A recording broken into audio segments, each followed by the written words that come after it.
Hello and welcome to the mother of democracy. पिछले 3-4 दिनों में आपने देखा होगा कि किस तरह से दुनिया के सबसे बड़े लोकतंत्र में लोगों को ट्रीट किया जा रहा है। जैसा मोदी जी कहते हैं, जननी लोकतंत्र की जननी है भारत। तो पिछले 4 दिनों में जिस तरह से लोगों को ट्रीट किया गया है, आपने देखा ही होगा। कैसे सबसे पहले जंतर मंतर से सोनम वांगचुक जी को सफेद कपड़ों में चोरी से गैर कानूनी तरीके से लेके गई दिल्ली पुलिस। कैसे उन्हें डिटेन कर कर रखा है हॉस्पिटल में। कैसे उनकी पत्नी को उनसे मिलने नहीं दिया जा रहा है। और उसके बाद कल 20 तारीख को जिस हिसाब से दिल्ली पुलिस और दिल्ली सरकार ने बच्चों को, महिलाओं को ट्रीट किया है, आपने बहुत सारे चैनलों पर, इंस्टाग्राम पर वीडियोस तो देखा ही होगा। मैं कल ही एक वीडियो बनाकर डालने वाला था। मैं जानता था कि जैसे ही ये प्रोटेस्ट खत्म होगा, अलग अलग विचारधारा के लोग और जो मेन स्ट्रीम सोशल मीडिया है वो कुछ ना कुछ नैरेटिव जरूर बनाएगा, राइट विंग नैरेटिव। और मैंने देखा भी और हुआ भी यही, जैसा आज सुबह से न्यूज चैनल्स पे दिख रहा है। और असली सच आपने खुद कल देखा होगा। इस तरह से पुलिस ने स्टूडेंट्स को, जो 17 से 22 साल के होंगे, मैक्सिमम लोग उसमें स्टूडेंट ही थे, और कुछ लोग ऐसे थे, कुछ पेरेंट्स आए थे जिन्होंने अपने बच्चों को खोया है।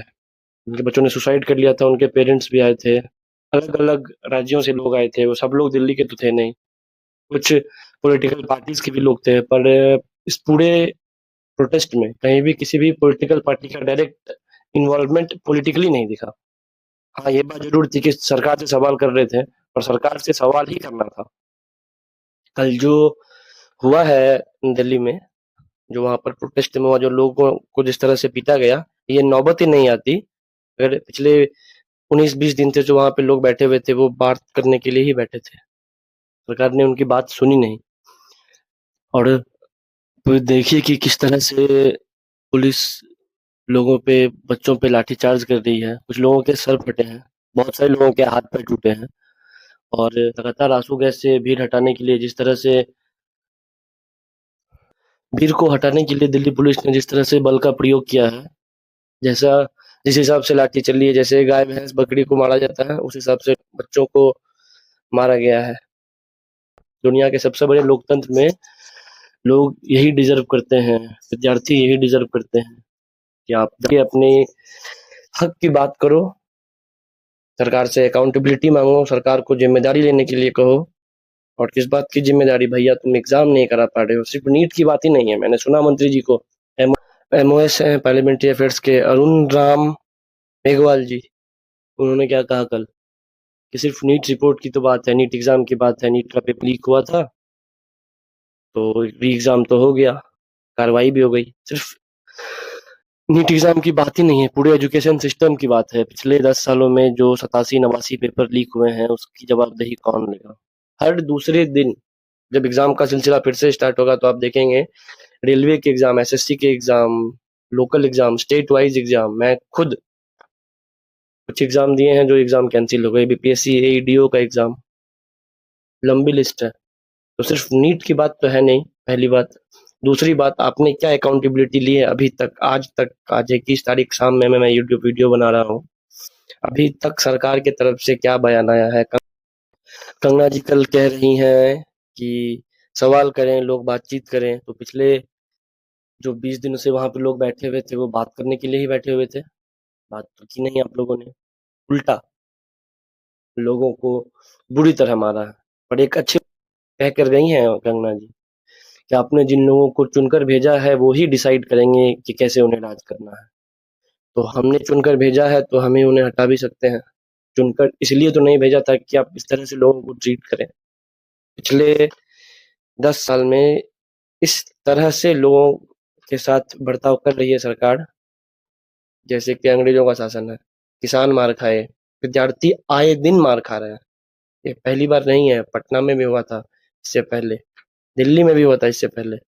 एसएससी एग्जाम्स को लेकर लोग गए थे। हर बार सरकार का सेम रवैया है विद्यार्थियों के लिए, एक्चुअली इंडिया के हर एक वर्ग के लिए, किसान हो, मजदूर हो, खिलाड़ी हो, सबके साथ दिल्ली सरकार सेम ही ट्रीटमेंट कर रही है। और इस हिसाब से जो अराजकता है, सत्ता सरकार के सर पर चढ़ गई है और जो सत्ता के मंत्री हैं वो अकाउंटेबिलिटी लेना तो छोड़ो, इस बात के लिए भी राजी नहीं होते कि गलती हुई है। बिना मंत्री जी के, बिना किसी सरकारी सपोर्ट के इतना बड़ा स्कैम नहीं हो सकता। कल सीजेपी के कुछ लोग नड्डा जी से भी जाकर मिले थे, 3 डिमांड भी रखी थी। तो जब नड्डा जी से जाकर मिल लिए, बात हो गई, उसके बाद इस तरह का पुलिस का रवैया क्यों था? एक बात और, पुलिस का जो रवैया था वो बिना सरकारी आदेश के नहीं होता है। पुलिस अपने आप में कुछ भी नहीं कर सकती है। तो अगर पुलिस ने लाठीचार्ज किया है, पुलिस ने लोगों को मारा है, तो ये आप सरकार से सवाल पूछिए। हालांकि पुलिस को जो सरकार से भी आदेश हुआ होगा वो ये नहीं हुआ होगा कि किस तरह से लड़कियों के साथ बर्ताव हुआ है, जिस तरह से आपने भी देखा होगा वो वीडियो जहाँ पर जानकर पुलिस पैर लगा दे रही है कि लोग गिर जाएं, लड़कियों के साथ जिस तरह का बर्ताव किया गया है, जिस तरह से मारा गया है, निंदनीय है, लानत है एक्चुअली। निंदनीय तो बहुत छोटा शब्द है। आज सुबह जब ये वीडियोस मैं देख रहा था मेरी छोटी बहन के साथ, हम लोग रो रहे थे कि क्या हो रहा है इस देश में। उसके बाद फिर ये लोग वोट मांगेंगे। इस बार जिस तरह का बर्ताव किया है, जितने भी लोग आए थे, सब ये बात याद रखें। मैं चाहता हूँ कि ये बात सब लोग याद रखें, किस तरह का बर्ताव ये सरकार कर रही है। सोशल मीडिया का ज़माना है, वीडियोज़ बहुत सारे रेगुलेट हुए हैं और रेगुलेट होते रहेंगे। देखना है कि सरकार इस पर क्या निर्णय लेती है। एक और बात, अब ये शिक्षा पर और एजुकेशन पर और रेजिग्नेशन पर सरकार जो निर्णय ले सो ले, पर मुझे लगता है कि तत्काल भारत सरकार को लिखित और मौखिक तौर पे भारत के सभी विद्यार्थियों से माफ़ी मांगनी चाहिए अपने बर्ताव के लिए। जिस तरह का बर्ताव कल उन्होंने यहाँ के विद्यार्थियों के साथ किया है, ये बिल्कुल भी एक्सेप्टेड नहीं है। फर्जी डेमोक्रेसी। मुझे वाजपेयी जी की एक बात याद आ रही है कि जहाँ विरोध और विरोधियों को गद्दार माना जाए, वहाँ लोकतंत्र समाप्त हो जाता है और तानाशाही का उदय होता है। इससे पहले कि तानाशाही आ जाए, सब लोग जगिए, बोलिए। एक दिन सब मर जाएंगे और उस दिन याद आएगा कि कुछ बोल लेते तो ठीक होता। एक अच्छी बात बस ये है कि अब ये सरकार भी समझे और मैं भी समझ गया कि होप तो है। अभी इतना नीचे नहीं गिरे हैं हम लोग कि ये लोकतंत्र खत्म हो जाए। बोलते रहिए जब तक जिंदा है।